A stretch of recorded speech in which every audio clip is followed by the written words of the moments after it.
Assalamualaikum warahmatullahi wabarakatuh. Halo anak-anakku semua, semoga semua kalian dalam keadaan sehat ya. Nah, bertemu lagi bersama Ibu dengan mata pelajaran prakarya kelas 7. Pada kesempatan kali ini kita akan membahas materi baru, yaitu materi tentang pengolahan bahan pangan buah segar menjadi makanan dan minuman. Oke, sebelum masuk ke materi inti, Ibu akan menyampaikan kompetensi dasar yang akan kalian capai dalam mempelajari materi ini, yaitu memahami rancangan pembuatan, penyajian, dan pengemasan bahan pangan buah segar menjadi makanan dan minuman berkhasiat yang ada di wilayah setempat. Nah, untuk tujuan pembelajarannya, setelah pembelajaran peserta didik diharapkan dapat menyebutkan jenis-jenis buah segar, menjelaskan pengertian buah segar, mengidentifikasi karakteristik buah-buahan, dan mendeskripsikan kandungan dan manfaat buah-buahan segar. Oke, ini merupakan peta materi dari materi yang akan kita pelajari. Kita akan mempelajari tentang pengolahan bahan pangan buah segar menjadi makanan dan minuman. Nah, ada beberapa sub materi yang akan kita pelajari. Yang pertama adalah tentang pengertian buah segar, yang kedua tentang karakteristik buah-buahan, yang ketiga kandungan dan manfaat buah-buahan, kemudian yang keempat tentang teknik pengolahan, yang kelima tentang tahapan pembuatan atau pengolahan makanan dan minuman, kemudian perencanaan atau identifikasi kebutuhan dan ide atau gagasan. Kemudian setelah itu pelaksanaan atau persiapan alat dan bahan dan proses pembuatan, kemudian keselamatan kerja, pengemasan dan penyajian, serta yang terakhir adalah evaluasi.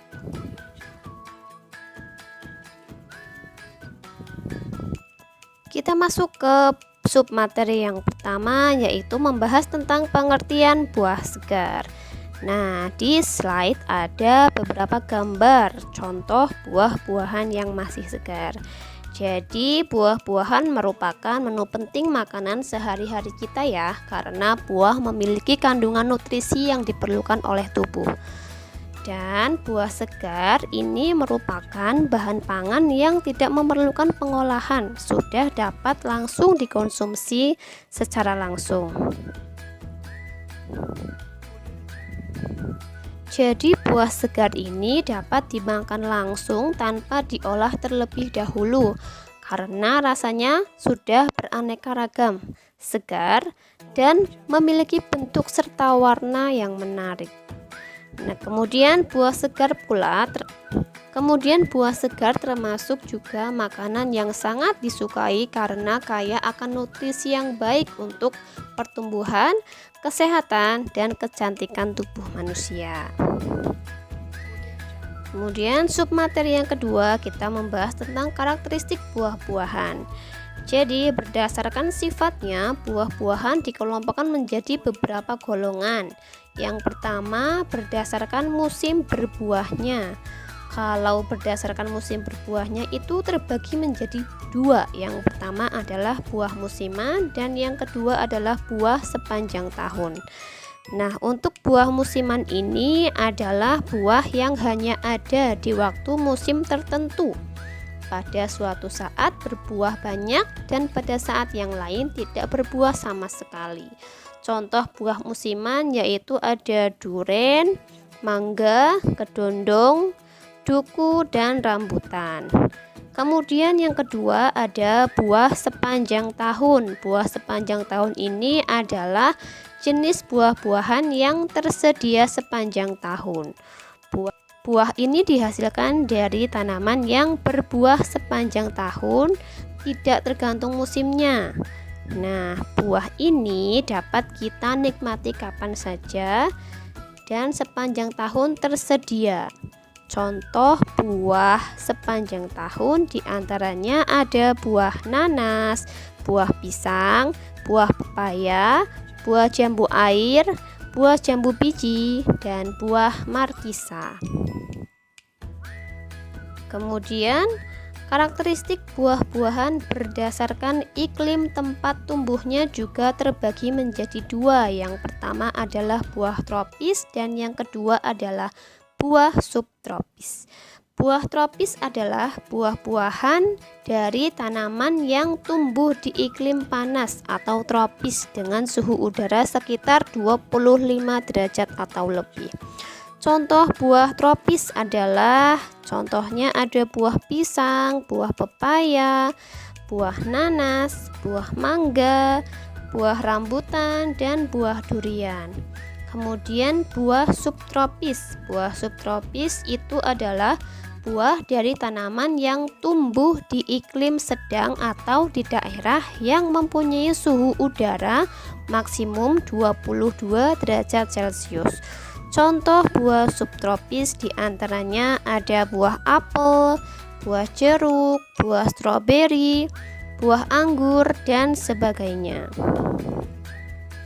Kemudian yang ketiga adalah karakteristik buah-buahan berdasarkan proses pematangannya. Nah, untuk yang ini juga terbagi menjadi dua. Yang pertama adalah buah klimaterik. Buah klimaterik adalah jenis buah yang setelah dipanen dapat menjadi matang hingga terjadi pembusukan. Nah, untuk proses pematangan buah dalam fase klimaterik ini ditandai dengan perubahan warna, tekstur, dan bau buah. Contoh buah klimaterik diantaranya adalah buah pisang, buah mangga, buah pepaya, buah jambu biji, apel, dan sebagainya. Nah, sedangkan buah non-klimaterik yaitu jenis buah yang setelah dipanen tidak akan mengalami proses pematangan, tetapi langsung ke arah pembusukan. Contoh buah non-klimaterik diantaranya ada buah semangka, ada buah anggur, ada buah jambu air, dan buah nanas. Nah, kita masuk pada submateri yang ketiga, membahas tentang kandungan dan manfaat dari buah-buahan. Nah, kita sebagai bangsa Indonesia tentunya patut berbangga memiliki kekayaan sumber daya buah-buahan yang beraneka ragam. Nah, berikut ini akan dijelaskan beberapa kandungan dan manfaat dari beberapa jenis buah-buahan. Yang pertama adalah buah jambu biji. Nah, buah jambu biji ini kaya akan kandungan dan manfaat. Jambu biji memiliki vitamin C 4 kali lebih banyak dibandingkan dengan buah jeruk. Nah, vitamin C ini berfungsi melancarkan kerja otak dan peredaran darah. Selain itu, jambu biji juga mengandung antioksidan yang dapat melawan radikal bebas dan menangkal kanker. Serta kandungan seratnya yang tinggi mampu memperlancar proses pencernaan pada manusia. Kemudian jenis buah yang kedua adalah buah alpukat atau avocado. Nah, buah alpukat ini memiliki banyak manfaat untuk kesehatan dan kecantikan. Kandungan lemak nabati yang tinggi dan tak jenuh bermanfaat untuk menurunkan kolesterol. Kolesterol jahat ya tentunya, sehingga berguna untuk mencegah stroke, penyakit jantung, darah tinggi, dan kanker. Kemudian lemak tak jenuh pada alpukat juga mengandung zat anti jamur, antibakteri. Kandungan vitamin A dan E pada buah alpukat sangat baik untuk kesehatan mata dan menghaluskan kulit, menghilangkan kerutan, serta membuat kulit tampak lebih muda. Untuk kandungan buah yang ketiga ada buah pepaya. Pepaya dengan nama latin Carica papaya tumbuh sepanjang tahun dan kaya akan kandungan gizi yang bermanfaat bagi tubuh. Nah, buah pepaya ini sangat bermanfaat untuk melancarkan pencernaan. Karena pepaya memiliki kadar potasium, vitamin C yang tinggi dan vitamin A yang sangat baik untuk mencegah penyakit flu, pilek, dan sangat bermanfaat untuk melancarkan pencernaan. Pepaya dapat meningkatkan sistem kekebalan tubuh karena memiliki kandungan antioksidan seperti korten, flavonoid, folat, dan asam pantotenat. Kemudian buah yang keempat kita ada jenis buah belimbing. Nah, belimbing ini memiliki rasa yang manis dan segar serta berbentuk bintang jika kita potong ya. Nah, kandungan gizi belimbing ini memiliki banyak vitamin C dan serat yang cukup besar, vitamin A, vitamin E, dan vitamin B kompleks. Belimbing dapat meningkatkan daya tahan tubuh karena kandungan vitamin C yang tinggi, serta melindungi tubuh dari radikal bebas dengan adanya antioksidan alami yang dia miliki. Untuk jenis buah yang kelima ada buah mangga. Tentunya kita semua tahu ya buah mangga seperti apa, rasanya pasti manis dan lembut ketika di mulut. Mangga mengandung rendah kalori dan serat yang tinggi. Mangga merupakan sumber vitamin A, C, dan E, serta memiliki kandungan folat, B6, zat besi, hingga kalsium. Nah, buah mangga ini juga merupakan sumber antioksidan yang baik, mengandung fitochemical yang baik bagi kesehatan tubuh manusia. Kemudian jenis buah yang keenam adalah buah pisang. Pisang adalah salah satu buah yang popularitasnya cukup tinggi. Di Indonesia, pisang sering disajikan sebagai makanan penutup. Buah berwarna kuning ini mempunyai rasa yang manis dan tekstur empuk yang legit. Tidak hanya enak, pisang juga memiliki sejumlah manfaat yang baik untuk kesehatan. Dalam sebuah pisang terkandung serat, kalsium, vitamin B6, vitamin C, dan berbagai antioksidan serta fitonutrien yang dibutuhkan oleh tubuh. Nah, berikut ini merupakan beberapa contoh olahan buah segar. Yang pertama adalah buah segar yang dibuat menjadi es campur. Tentunya sangat segar ya, apalagi dimakan siang-siang.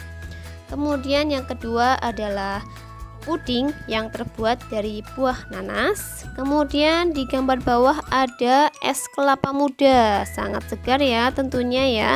Kemudian yang keempat adalah pisang goroho. Nah, pisang goroho ini merupakan makanan khas dari Sulawesi Utara. Pisang goroho ini digoreng dan bisa juga dimakan dengan dicocol dengan sambal roa. Tentunya sangat sedap. Nah, itu semua merupakan pelajaran kita pada hari ini tentang jenis dan manfaat dari buah-buahan. Kita sambung lagi pada pertemuan yang kedua. Silahkan klik tombol like, subscribe, dan share video ini ke semua teman kalian agar lebih bermanfaat untuk semua orang. Terima kasih atas perhatiannya. Wassalamualaikum warahmatullahi wabarakatuh.